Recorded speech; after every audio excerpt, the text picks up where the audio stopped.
Hello everyone, कैसे हैं आप सब। आज हम लोग पीडियाट्रिक्स देखेंगे, रैपिड रिवीजन। थोड़ा फास्ट करने की कोशिश करेंगे और उम्मीद ये करेंगे कि जो मोस्ट इम्पॉर्टेंट टॉपिक है और जो इम्पॉर्टेंट टॉपिक्स है उस सब को कवर किया जाए इस वीडियो के अंदर। तो paediatrics by doctor Abdul Rashid Khan. आइए शुरू करते हैं। सबसे पहले मैं पीडियाट्रिक्स को 3 हिस्से में डिवाइड किया हूँ: general paediatrics, neonatology and systemic. Paedia क्या है? पीडियाट्रिक्स मेडिसिन का एक पार्ट है जिसमें बच्चों की बीमारियों के बारे में हम पढ़ते हैं। बच्चों के बारे में, ग्रोथ, डेवलपमेंट, उनकी बीमारियां, ये सारी चीज़ें हम इसमें डिस्कस करते हैं।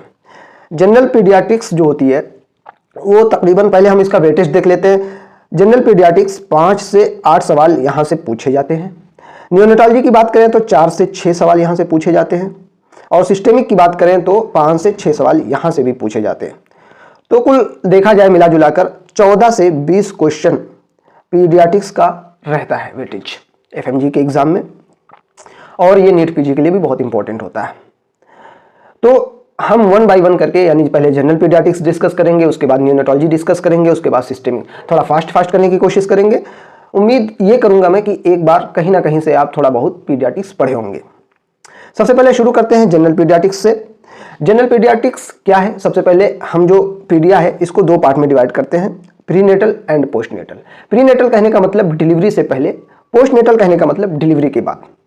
प्रीनेटल कहने का मतलब फर्टिलाइजेशन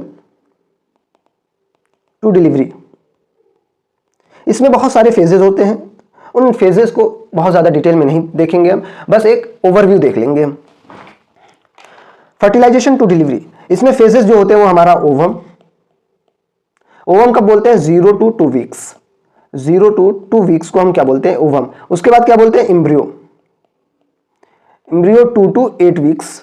एम्ब्रियो हम कब बोलते हैं? 2 to 8 वीक्स। उसके बाद क्या बोलते हैं?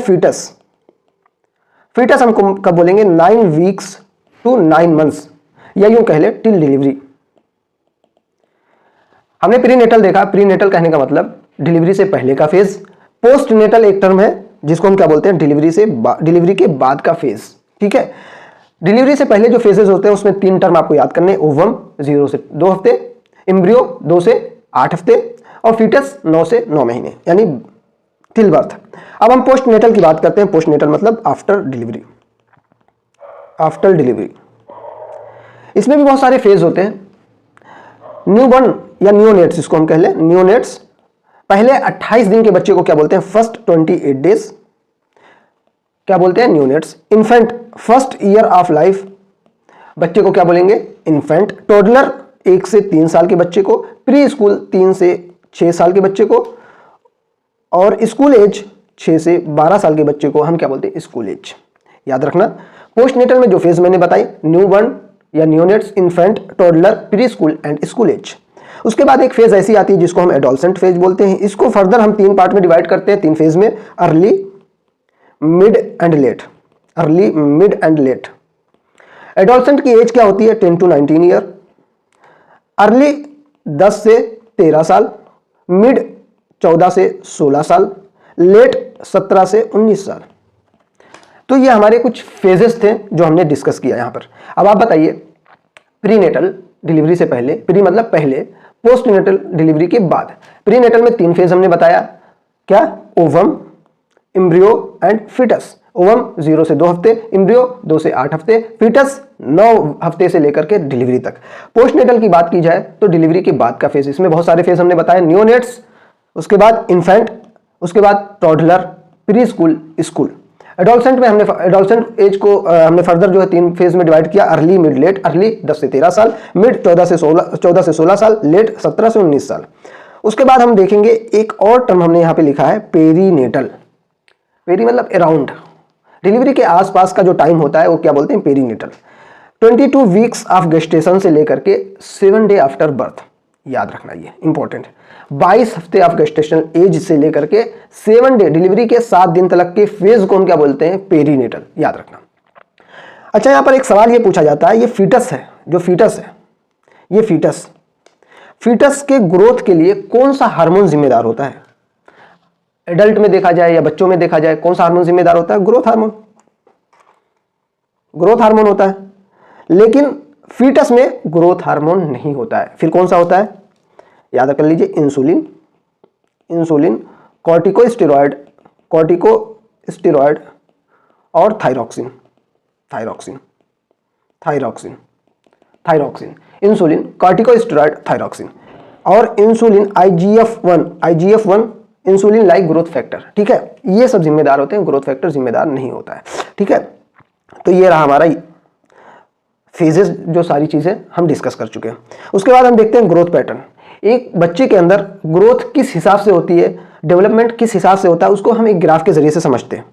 बहुत इंपॉर्टेंट, इसमें 4 ग्राफ दिए गए हैं, brain, musculoskeletal, reproductive, lymphoid. Brain मैं हाईलाइट कर रहा हूं। ब्रेन में आप देखेंगे ब्रेन का स्ट्रक्चर, ब्रेन का ग्राफ कैसे जा रहा है, पहले 3 से 4 साल के अंदर बहुत तेजी से बढ़ रहा है। कहने का मतलब ब्रेन डेवलपमेंट या न्यूरोनल डेवलपमेंट पहले 3 से 4 साल में बहुत तेजी से होता है। ये ग्राफ देखिए, 4 साल के अंदर बहुत तेजी से, उसके बाद बहुत थोड़ा सा बाकी रह जाता है, जो पूरी जिंदगी थोड़ा थोड़ा होता रहता है। ठीक है, ये ब्रेन का है, यानी most of the brain development कब होता है, अर्ली फेज में, यानी 2 से 3 साल के अंदर ही हो जाता है। ठीक है, ये ब्रेन का ग्राफ हो गया। मस्कुलोस्केलेटल का ग्राफ देखते हैं। मस्कुलोस्केलेटल का ग्राफ कुछ यूं जाता है, पहले 2 साल के अंदर बहुत तेजी से बढ़ता है, उसके बाद फिर धीरे धीरे कांस्टेंट हो जाता है, और फिर एक वक्त ऐसा आता है कि बहुत तेजी से ग्रोथ होने लगती है। क्लियर, एक वक्त ऐसा आता है कि बहुत तेजी से ग्रोथ होने लगती है, यानी 2 साल तक तो ग्रोथ हुई। मस्कुलोस्केलेटल यानी मसल्स 2 साल के अंदर बहुत तेजी से बढ़ती है, इसीलिए बच्चे का वजन भी शुरुआत में बहुत तेजी से बढ़ता है। लेकिन आप देखेंगे 4-5 साल से लेकर के 10 साल के बच्चों में ना एक ग्रोथ कांस्टेंट हो जाती है। ऐसा लगेगा 5 साल पहले 5 साल के बच्चे को अगर आपने देखा था तो 5 साल बाद यानी 10 साल का बच्चा जब हो गया तब भी बहुत ज्यादा फर्क नहीं आया, क्योंकि उसका मस्कुलोस्केलेटल ग्रोथ बहुत धीरे धीरे बढ़ रही थी। 5 से 10 साल के अंदर मतलब बहुत धीमे धीमे बढ़ रही थी। लेकिन एक वक्त ऐसा आता है, प्यूबर्टी एज, उस वक्त ग्रोथ बहुत तेजी से हो जाती है, यानी फिर एक बहुत रफ्तार पकड़ लेता है ग्रोथ में। तो ये जो शेप बन रहा है, ये शेप कौन सा है, एस शेप्ड। तो इसको हम क्या बोलते हैं, एस शेप्ड, सिग्मोइड। और ये मस्कुलोस्केलेटल बोलिए, सोमैटिक बोलिए, सोमैटिक ग्रोथ। ठीक है, तो ये मस्कुलोस्केलेटल ग्रोथ या सोमैटिक ग्रोथ कैसी होती है, सिग्मोइड होती है या एस शेप्ड कह लीजिए। पहले 2 से 3 साल के अंदर बढ़ेगी, उसके बाद धीरे धीरे कांस्टेंट हो जाएगी, फिर ये प्यूबर्टी के टाइम पे बढ़ती है। ये हो गया हमारा। उसके बाद लिम्फॉइड, ये देखिए, लिम्फॉइड का कई बार पूछा गया सवाल। लिम्फॉइड ये जो होती है 8 से 10 साल के अंदर ये क्या हो जाती है, पीक पे जाती है। ये सवाल पूछा जाता है, पीक पे कब जाती है, उसके बाद धीरे धीरे ये नॉर्मल हो जाती है। ठीक है, जो चौथा है रिप्रोडक्टिव देखिए शुरू से क्या है, वो मतलब बहुत ही कम रहा। एक वक्त ऐसा आया प्यूबर्टी एज कि अचानक से बहुत तेजी से बढ़ गया। रिप्रोडक्टिव ग्रोथ कब होती है, जब बच्चा जवान हो जाता है, यानी at the age of puberty. यहाँ पे ये ग्राफ देख लीजिए, ये कॉमन सेंस का एक ग्राफ है। अगर आप थोड़ा सा भी कॉमन सेंस लगाएंगे तो ये सवाल आपका गलत नहीं होगा। ठीक है, आगे देखते हैं एंथ्रोपोमेट्री क्या होती है, इसको थोड़ा हम डिटेल में डिस्कस करते हैं। यहाँ से सवाल पूछे जाते हैं। वेट, अगर वेट की बात की जाए, जो नॉर्मल वेट होता है 2.5 से लेकर के 4 kg तक के आसपास होता है, इसी के बीच में होता है, इसको हम नॉर्मल वेट बोलते हैं, normal at the time of birth. इसको हम मान लेते हैं एट बर्थ बच्चे का वजन x है। सवाल पूछा जाता है कि ये 2x यानी डबल कब होगा, 5 मंथ पे, 3x कब होगा 1 ईयर पे, और 2 ईयर पे क्या हो जाएगा 4x। ऐसे ही 3 ईयर पे 5x और 5 ईयर पे 6x। याद रखना, आप देखेंगे बच्चे का वजन जब पैदा हुआ तो 2.5 किलो का था, लेकिन 5 महीने के अंदर ही वो डबल हो गया। 1 साल के अंदर उसका वजन ट्रिपल हो गया। क्लियर, 5 महीने के अंदर डबल हो गया, 1 साल के अंदर ट्रिपल हो गया, 2 साल के अंदर 4 गुना हो गया। ऐसे ही हम बात करें हाइट की बात करें, एट बर्थ 50 सेंटीमीटर, 1 ईयर पे इसका आधा बढ़ता है, यानी 25 सेंटीमीटर बढ़ता है, यानी 75 हो जाएगा। दूसरे साल पे इसका भी आधा बढ़ेगा, यानी 12.5, जो 25 बढ़ा था उसका भी आधा, कितना 87.5 हो जाएगा।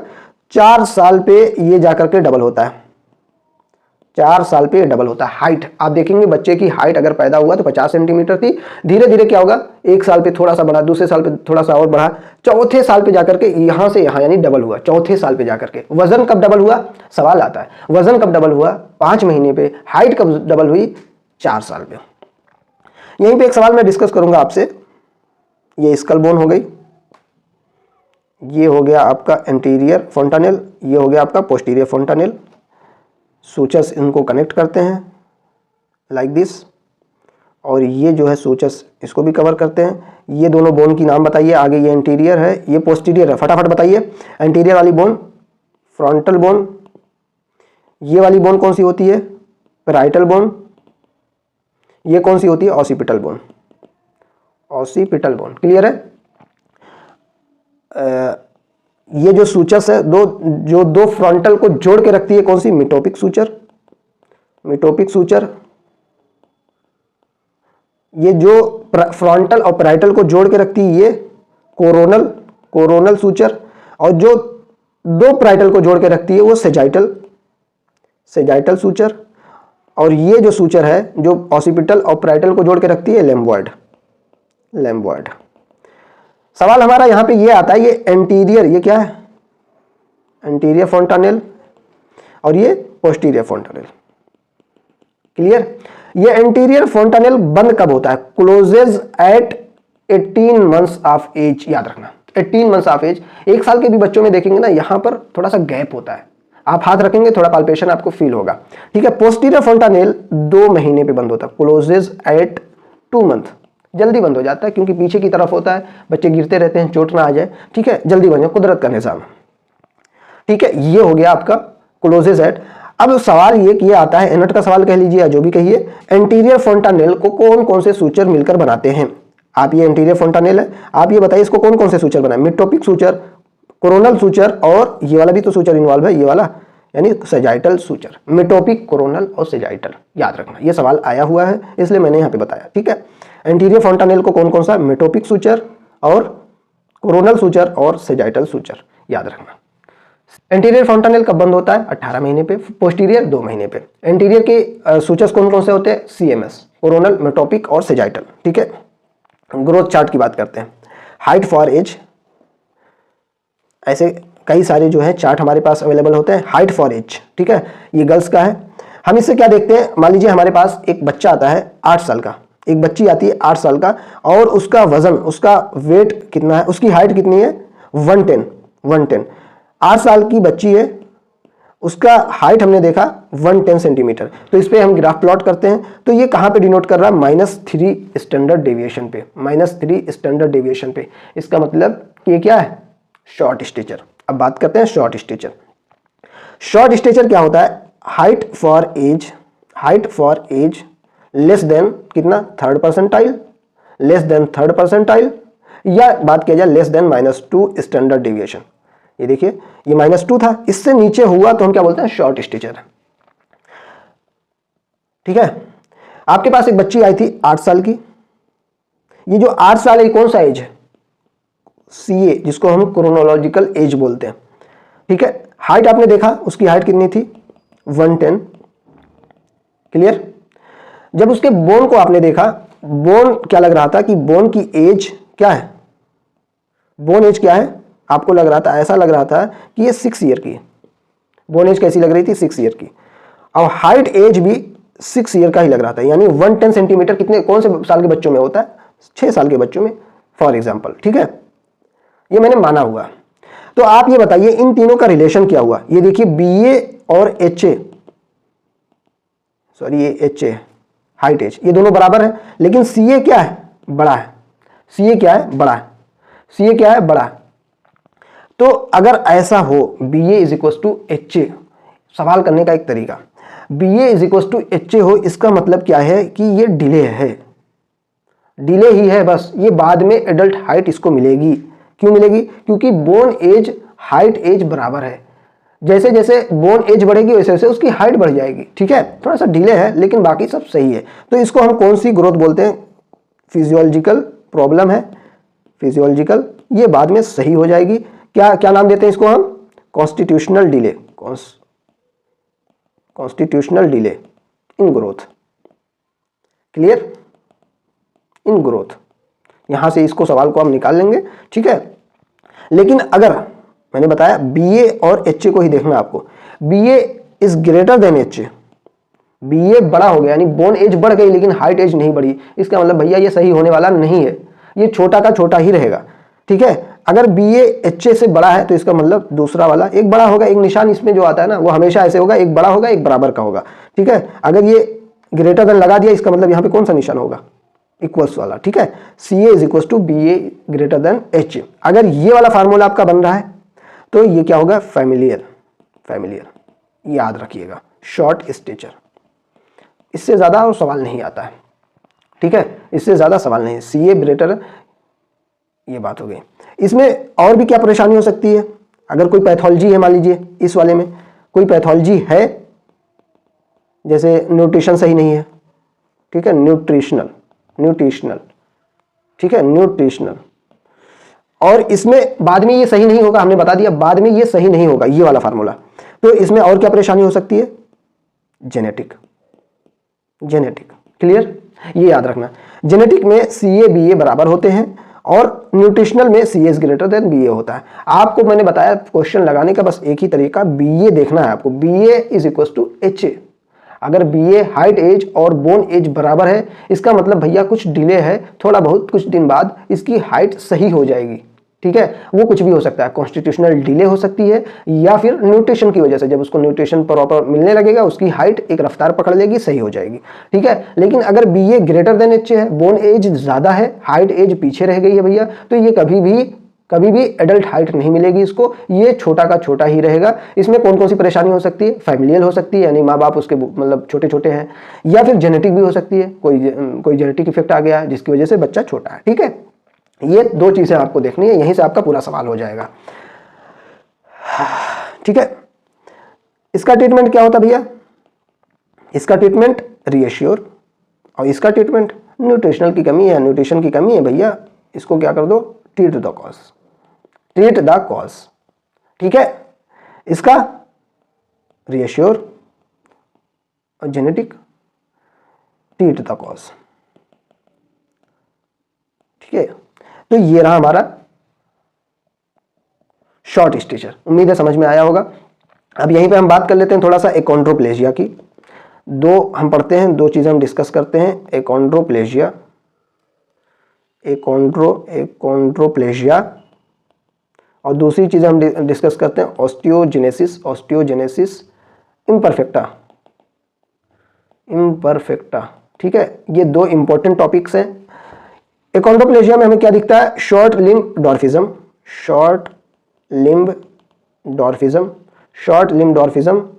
डॉर्फिज्म, ठीक है।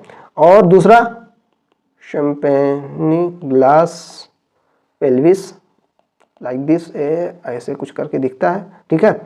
और तीसरा क्या होता है, ट्राइडेंट हैंड,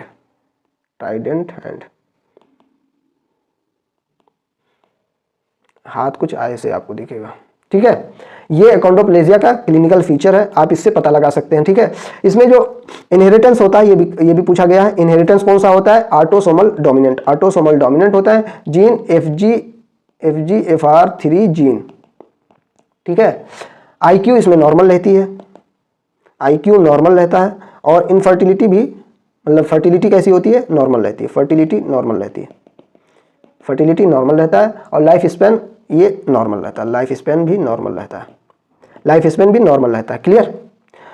यहां से आप चीजें पता कर सकते हैं, शॉर्ट लिम्ब डॉर्फिज्म, ट्राइडेंट हैंड और शैम्पेन-ग्लास पेल्विस, यहां से आप पता करते हैं क्या है, एकोंड्रोप्लेजिया। ऑस्टियोजेनेसिस इम्परफेक्टा में क्या होती है, ट्राइड, यहाँ पे इसका ट्राइड क्या है, ब्लू स्क्लेरा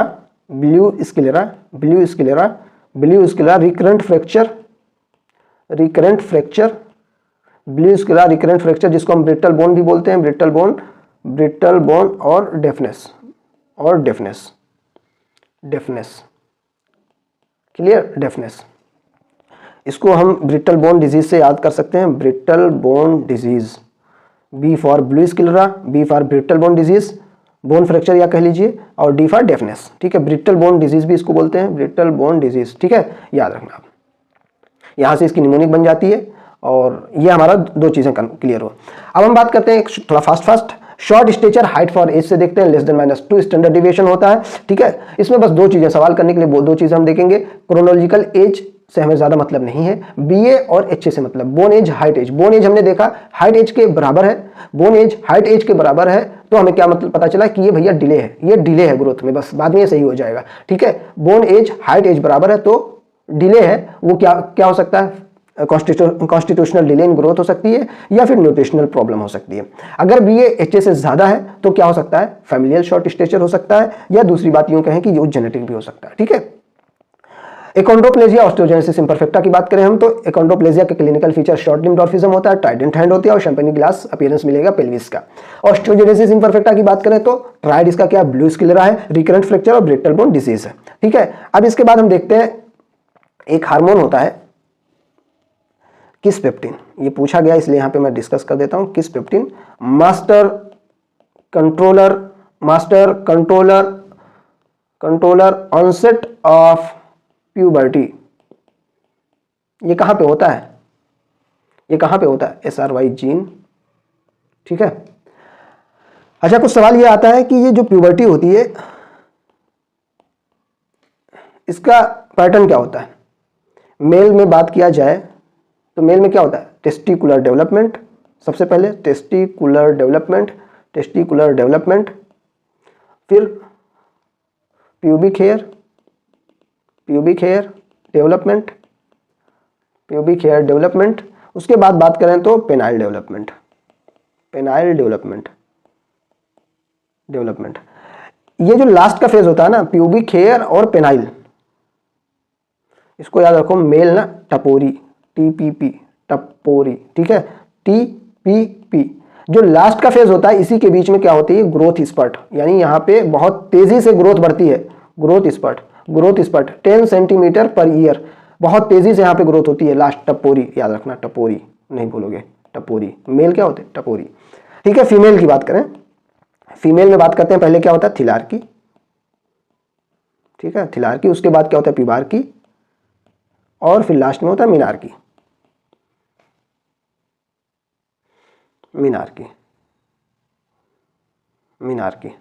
ठीक है।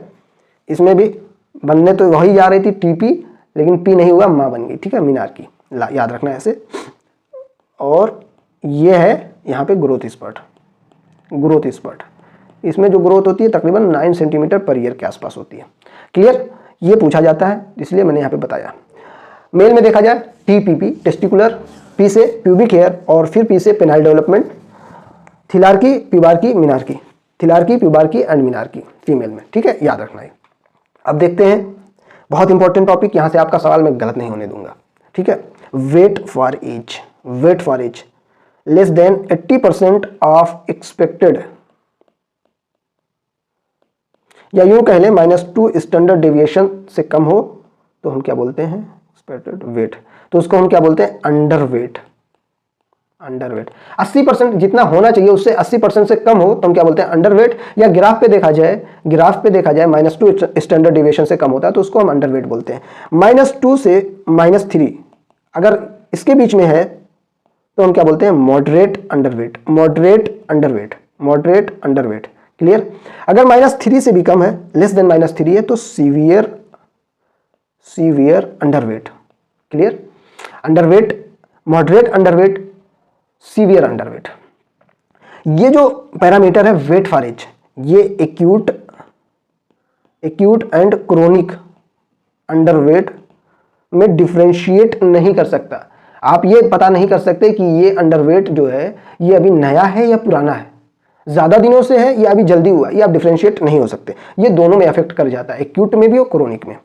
वेट फॉर हाइट की बात करें, यहां पर मैं आपको एक निमोनिक बताऊंगा, वाव।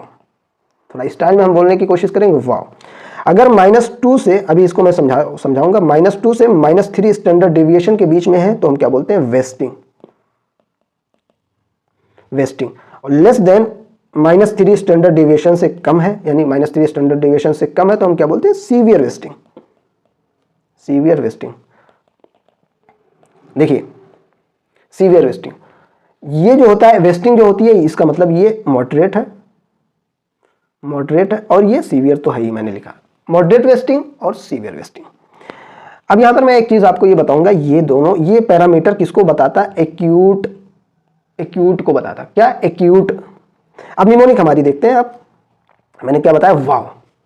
जहां पे आपको दिखा वेट फॉर हाइट, WH, वाव, थोड़ा स्टाइल में बोलना, वाव, वेट फॉर हाइट, तुरंत आपको क्या पता चलेगा, वो कौन सा माल न्यूट्रिशन बताएगा, एक्यूट।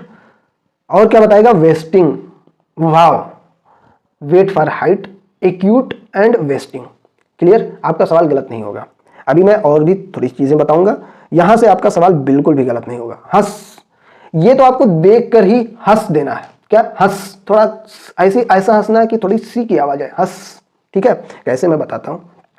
-2 से -3 के बीच में अगर है तो स्टंटिंग, ये पैरामीटर क्या बताता है, स्टंटिंग। स्टंटिंग रटने की जरूरत नहीं है, अभी सब निमोनिक से मैं बता दूंगा। स्टंटिंग और -2 से -3 के बीच में तो ये यहीं पे लिख लेते हैं मॉडरेट। ठीक है, लेस देन -3 है, लेस देन -3 स्टैंडर्ड डिविएशन है तो severe stunting, severe stunting, severe stunting. Mnemonic देखते हैं अब, हंस कैसे, HA height for age, HA बोले तो height for age. Clear, height for age. S for stunting और C फॉर क्रोनिक। ये किसका क्या बताता है, क्रोनिक मालन्यूट्रिशन। क्रोनिक मालन्यूट्रिशन बताने के लिए हमें क्या देखना होगा, हंस, HA हंस। ठीक है, S फॉर स्टंटिंग और C फॉर क्रोनिक। कई बार ये सवाल आया है और कई तरीके से आया। एग्जांपल देता हूं, एक सवाल मैं पूछता हूं, आप बताएं, which of the following is best used to assure, best used to assure chronic malnutrition in child, chronic malnutrition in child। Option है वेट फॉर एज, दूसरा ऑप्शन है हाइट फॉर एज, तीसरा ऑप्शन है BMI फॉर एज, चौथा option है weight for height. ठीक है, आप बताइए, आप यहां पर सी देखे, जब भी ऐसा सवाल आपको दिखे, आपने सी देखा यहां पे सी, तो कब हंस, ऐसे आप कहीं पे देख लो हंस।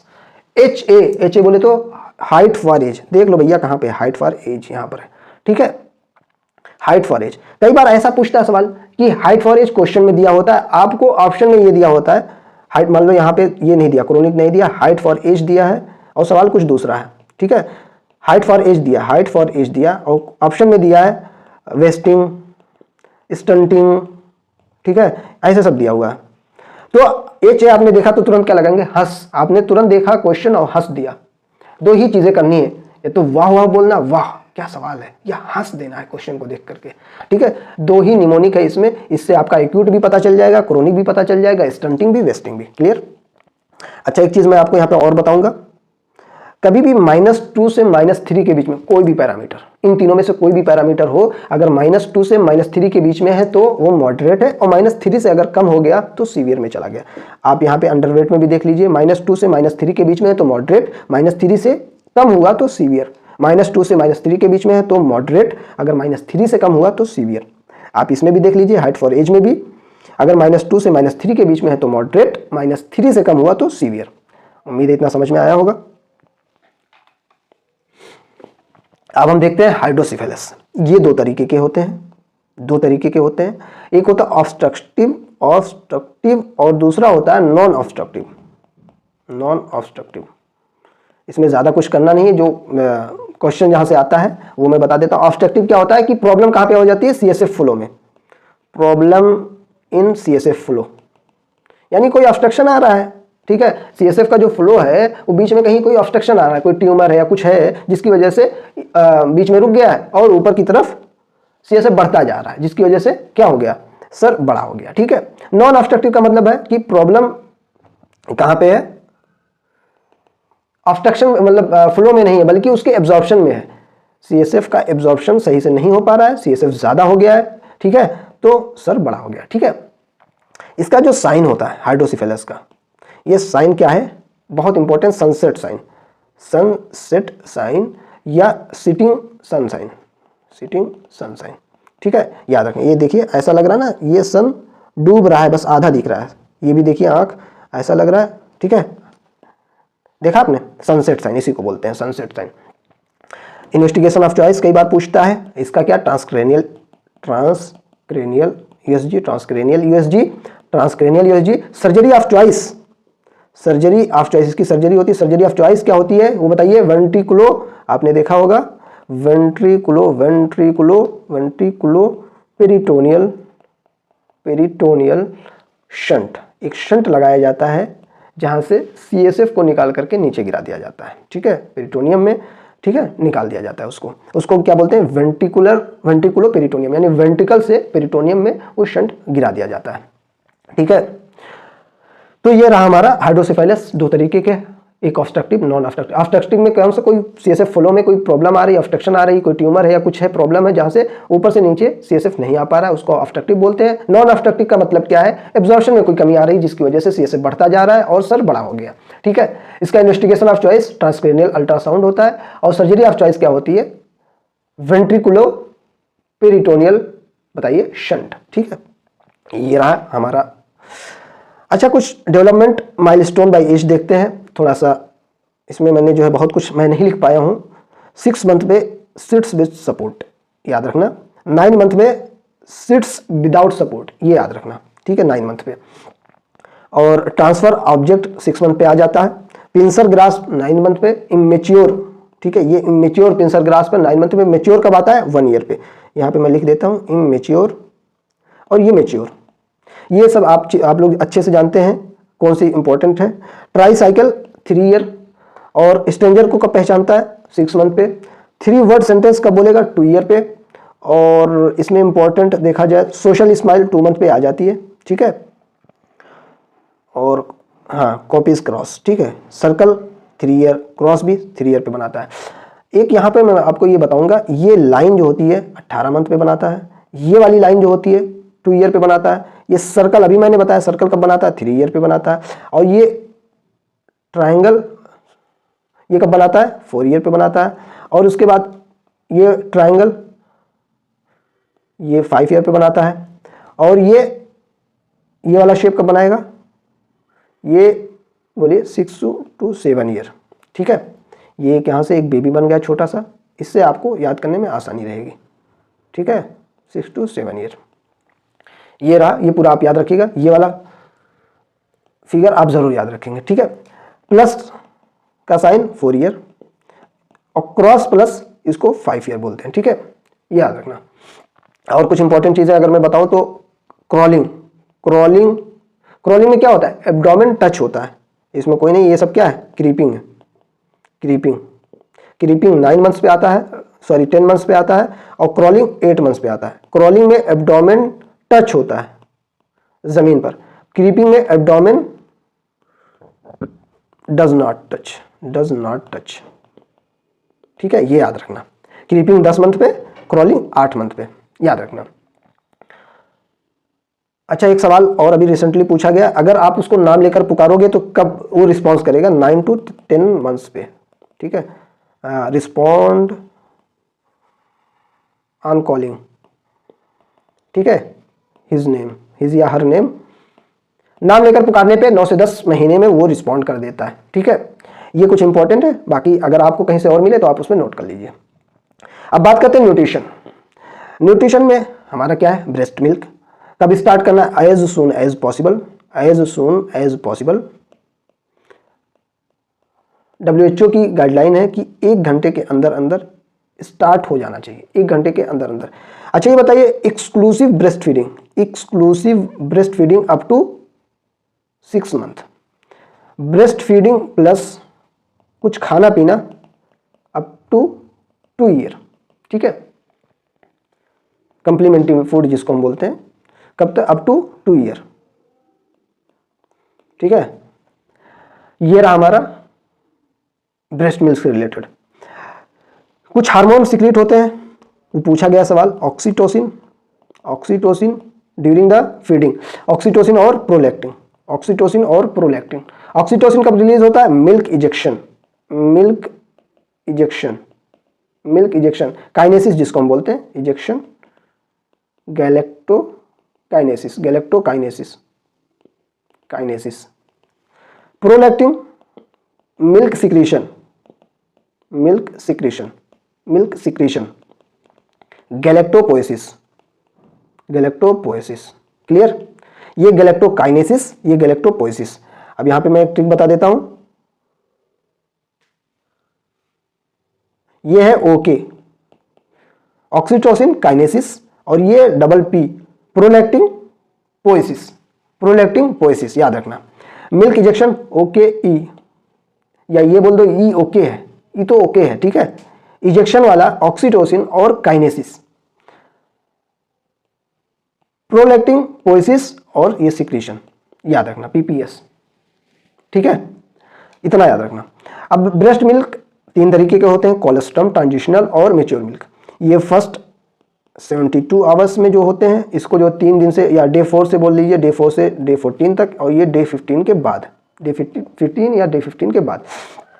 इसमें कुछ चीज़ें पूछी जाती हैं जो आपको याद रखना ज़रूरी है। ये कैसा दिखता है, yellow and thick, yellow and thick आपको दिख रहा है, yellow and thick, rich in IgA, rich in IgA, high protein, इसमें क्या होता है, हाई प्रोटीन होती है, हाई प्रोटीन होती है, और लो लैक्टोज होता है, लो लैक्टोज। इतनी चीज़ें आपको याद रखनी ज़रूरी है।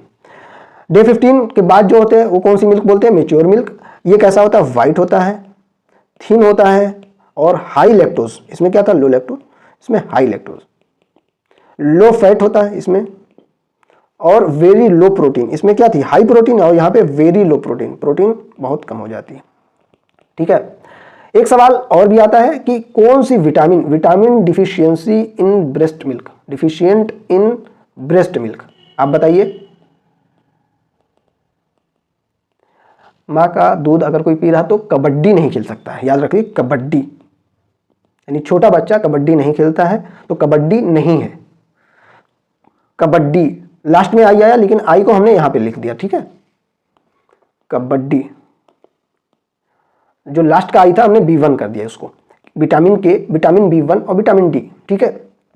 क्या क्या होता है ब्रेस्ट मिल्क में, क्या क्या कर सकता है बताइए जो बच्चा है, फूफा, फूफा बोल सकता है, यानी मूफा, ठीक है, मूफा, फूफा। फूफा लोग जो है बच्चों के लिए ना बहुत वो होते हैं, और दादी, DHA, फूफा, मूफा, दादी, DHA, ठीक है। ये क्या होता है ब्रेस्ट मिल्क में होता है, यहां से इतनी चीजें आप याद रखेंगे, मूफा, फूफा और DHA। अब फटाफट आप बता दीजिए ब्रेस्ट मिल्क को कब स्टार्ट करना, मैक्सिमम 1 आवर के अंदर, 1 आवर के अंदर स्टार्ट कर देनी। एक्सक्लूसिव ब्रेस्ट फीडिंग, यानी कोई दही, कोई शहद नहीं, कोई पानी नहीं, 6 महीने तक कुछ भी नहीं, पानी भी नहीं पिलाना होता है। और 6 महीने के बाद क्या होता है, कंप्लीमेंट्री फूड देना होता है, ठीक है। हार्मोन जो रिस्पॉन्सिबल होते हैं ब्रेस्ट फीडिंग के दौरान, ऑक्सीटोसिन, प्रोलैक्टिन। ऑक्सीटोसिन बोले तो ओके, ऑक्सीटोसिन काइनेसिस, ओके ई इजेक्शन के लिए, मिल्क इजेक्शन के लिए, ठीक है। या दूसरी बात प्रोलैक्टिन किसके लिए, पोएसिस के लिए, पोएसिस या सिक्रेशन कह लीजिए, ठीक है। हमने फिर बताया ब्रेस्ट मिल्क 3 तरीके के, कोलेस्ट्रम, ट्रांजिशनल और मैच्योर। कोलेस्ट्रम पहले 3 दिन के अंदर जो मिल्क आता है उसको हम कोलेस्ट्रम बोलते हैं। इसके कुछ फीचर्स हमने बताए, ये येलो होते हैं, थिक होते हैं, रिच इन आईजीए होते हैं, प्रोटीन बहुत ज़्यादा पाई जाती है इसके अंदर, और लैक्टोज की मात्रा लो होती है। लेकिन जो मैच्योर मिल्क होता है वो थिन होता है, वाइट होता है, प्रोटीन की मात्रा उसके अंदर कम होती है, लैक्टोज ज़्यादा होता है। हमने फिर बताया ब्रेस्ट मिल्क में कौन सी विटामिन की डिफिशियंसी होती है, आप बताइए। कबड्डी, कबड्डी नहीं खेल सकता बच्चा, ठीक है, कबड्डी, के, डी और B1, ठीक है। हमने बताया कि ब्रेस्ट मिल्क में होता क्या है, ब्रेस्ट मिल्क जो बच्चा दूध पी रहा है वो क्या कहेगा, फूफा, फूफा, मूफा, ठीक है, लाइक दिस, दादी, दादी मतलब DHA, ठीक है, दाई।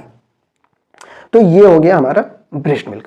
इसमें अब मैं आपको कुछ चीजें ये बताऊंगा कि ब्रेस्ट मिल्क, ब्रेस्ट फीडिंग के लिए कौन कौन सी चीजें एब्सोल्युटली कंट्राइंडिकेटेड है, ठीक है, absolutely contraindicated in breast feeding. Breast feeding 2 चीजें बस याद रखिए, गैलेक्टोसीमिया, गैलेक्टोसीमिया, ये सारी चीजें आप बायोकेम में पढ़ते हैं। और दूसरा, जिस माँ को कीमोथेरेपी चल रही हो, कीमोथेरेपी चल रही हो, वो अपने बच्चे को नहीं पिलाएगी, ठीक है, lactating mother on chemotherapy, chemotherapy वाली माँ अपने बच्चे को दूध नहीं पिलाएगी, ठीक है, ये होता है। अच्छा, कुछ एक और चीज हम यहीं पे डिस्कस कर लेते हैं, कंपोजिशन की बात कर लेते हैं। प्री टर्म मिल्क में, प्री टर्म में जो बच्चा होता है उसका मिल्क होता है वो 80-20, 80-20 क्या है, वे प्रोटीन 80% और कैसीन 20%। और जो टर्म बेबी होता है, टर्म बेबी होता है, ठीक है, उसमें जो होता है 60-40 की, 60-40 का रेशियो होता है। ये पूछा गया सवाल है, इसलिए मैंने यहाँ पे बता दिया आपको, ठीक है, कंपोजिशन। तो मेरे ख्याल से इतना समझ में आया होगा। अगली वीडियो में हम बात करेंगे माल न्यूट्रिशन से। Thank you so much.